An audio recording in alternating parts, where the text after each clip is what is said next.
Boa tarde. Continuaremos agora nossa aula de ciências do volume 2 e veremos agora Reino dos Moneras.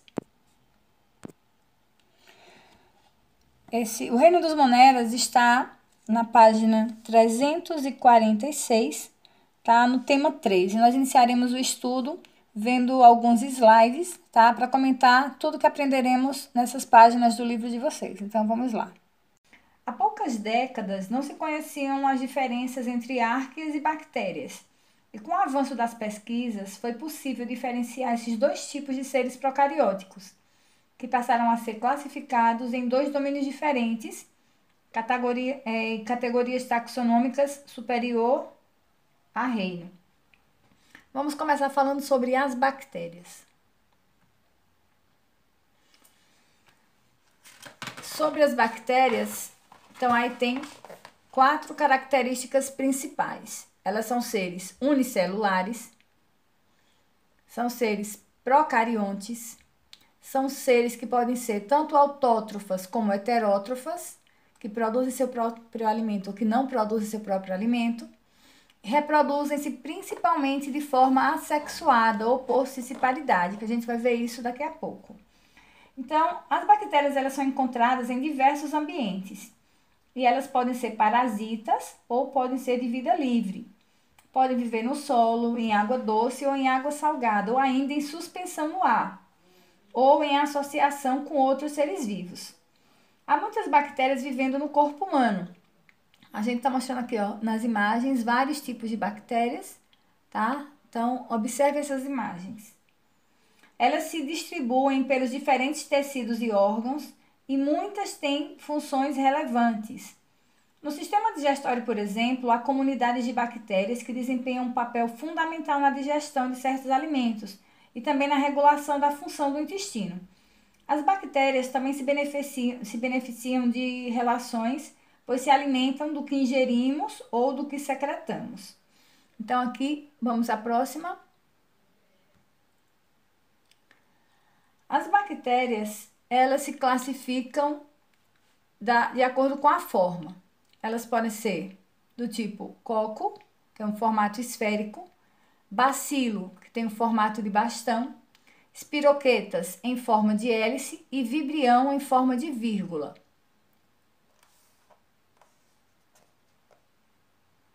As bactérias são seres microscópicos que geralmente medem de 0,2 a 0,1 micrômetros.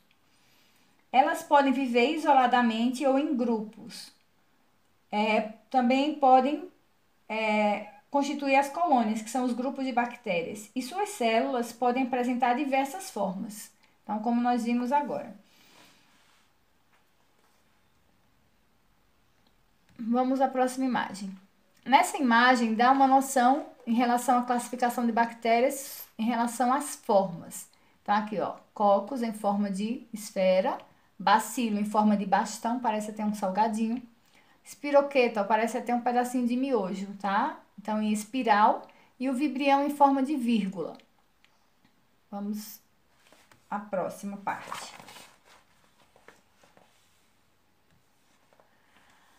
Aqui está mostrando algumas colônias de bactérias, tá? Algumas bactérias, elas vivem isoladas, ao passo que outras formam grupos com várias bactérias unidas. Então, aqui eu tenho um coco.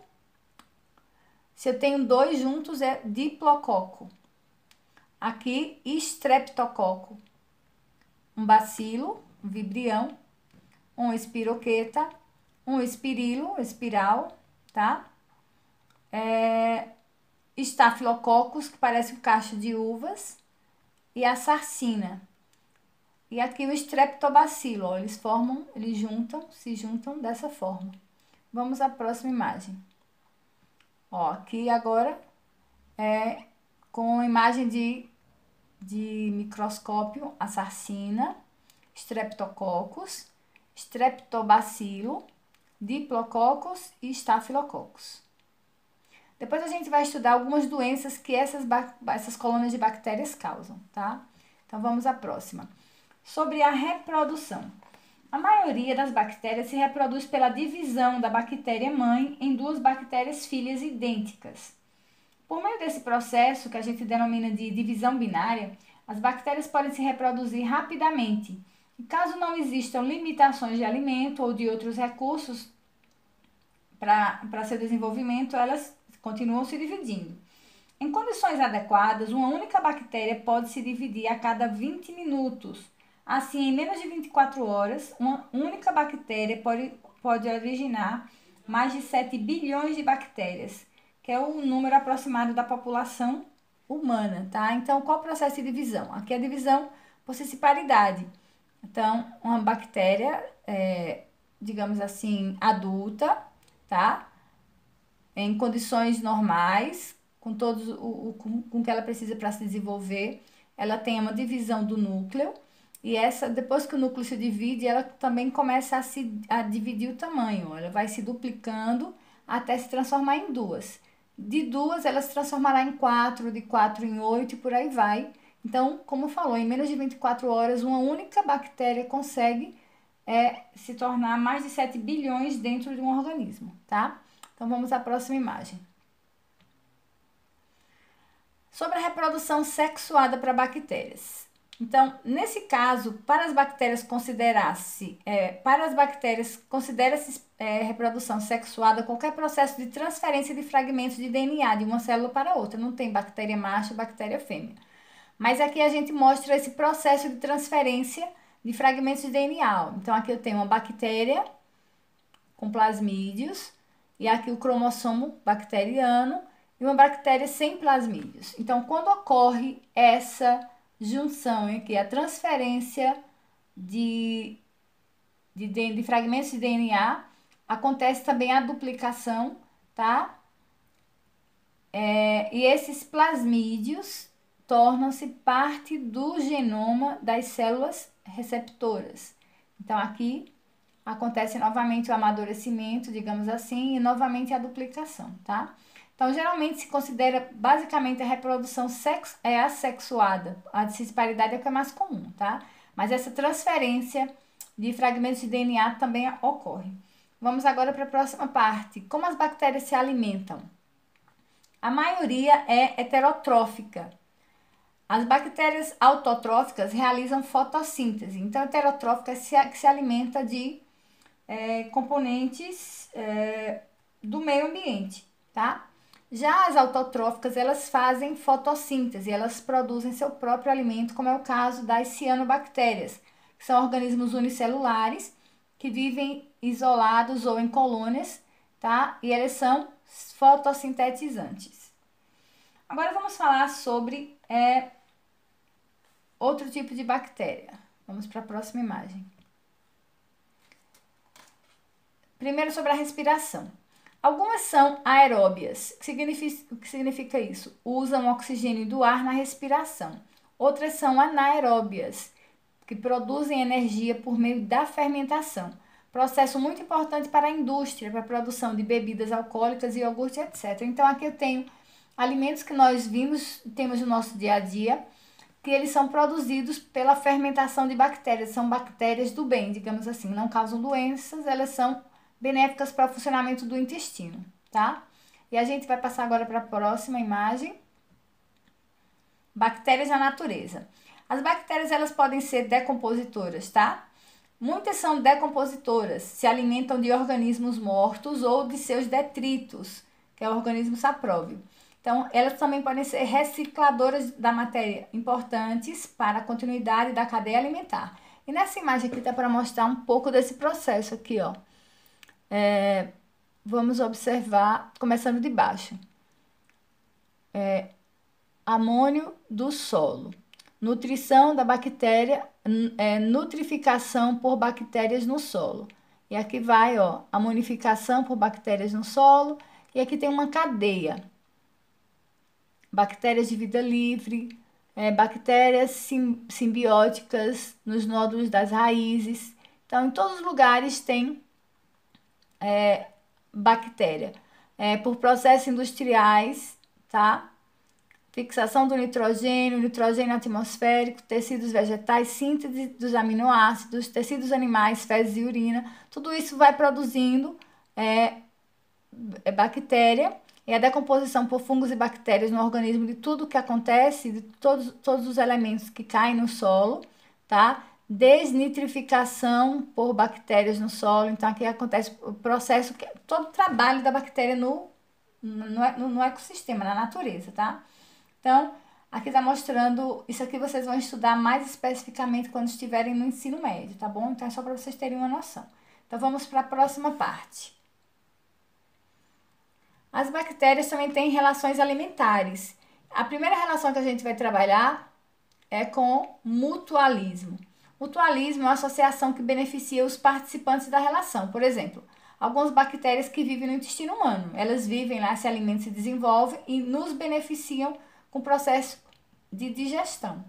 Outra relação é a comensalismo, onde a bactéria se beneficia sem prejudicar o outro organismo. Algumas bactérias que vivem na pele humana. Então, aqui está mostrando um fragmento de pele, algumas bactérias aqui, ó. E elas estão lá, mas não nos prejudicam, tá? Essa relação é chamada de comensalismo. E a próxima, a associação que prejudica, que é o parasitismo, onde as bactérias que habitam o corpo de organismos vivos se reproduzem e se alimentam, causando doenças. E a gente tem essa relação de parasita e hospedeiro. Parasita é a bactéria, hospedeiro quem contém, é o organismo que contém a bactéria em seu corpo, tá? A gente vai passar agora para a próxima parte, nossas defesas contra as bactérias. Então, tem as defesas naturais e as defesas artificiais. As defesas naturais são a proteção contra micro-organismos, por exemplo, pele e mucosas. Outra defesa é o ataque pelos glóbulos brancos. Eles se alimentam pelo processo chamado de fagocitose dessas bactérias e destroem. E também a produção do organismo de anticorpos que combatem alguns tipos de bactérias. As defesas artificiais são as vacinas e os soros e também os antibióticos, que combatem as bactérias invasoras que parasitam o organismo humano, causando doenças, tá? E a próxima parte, nós veremos agora os outros organismos que fazem parte desse reino Monera, que são as árqueas. Então, esses procariontes em geral, eles conseguem sobreviver em ambientes em condições extremas, como pântano, onde há pouca disponibilidade de oxigênio, em salinas, onde existe grande quantidade de sal, e em poças de origem vulcânica, onde a temperatura é muito alta. Então, essas arcas, elas apresentam estruturas semelhantes às bactérias, porém, a diferença entre elas está em relação ao material genético, apresentando uma história evolutiva diferente, então, das bactérias e das arcas. Então, aqui tem algumas imagens, aqui está mostrando tipo um vulcão submarino, um vulcão dentro do mar. E aqui nessa região as árqueas conseguem sobreviver onde nenhum outro organismo consegue. Então as árqueas, elas são organismos unicelulares, procariontes, podem ser autótrofas ou heterótrofas, produzir seu próprio alimento ou não produzir seu próprio alimento, né? Coletar esse alimento no meio. E são capazes de sobreviver em ambientes inóspitos, onde nenhum organismo é capaz. Então, aqui tem algumas imagens dessas árqueas no ambiente, tá? Então, a gente pode observar a riqueza desse reino Monera, com vários tipos de organismos que são benéficos e também prejudiciais. Nem toda bactéria ela é prejudicial à saúde humana ou à saúde dos animais. Existem bactérias, como nós vimos, que elas são benéficas, como a que produz os leites fermentados, os fermentos para pão, para bolo, bactérias que fazem fermentação do leite para a produção de queijo, etc., coalhadas. Então, as bactérias, elas são podem ser seres bastante benéficos para a saúde humana. Então, a gente finaliza aqui esse vídeo sobre bactérias e a atividade proposta está relacionada a vírus e bactérias, que será a página 350, tá? Na aula passada foi feita a questão 1 e 2, vocês finalizarão com as questões 3 a 7, tá? Então, boa semana para vocês e boa aula.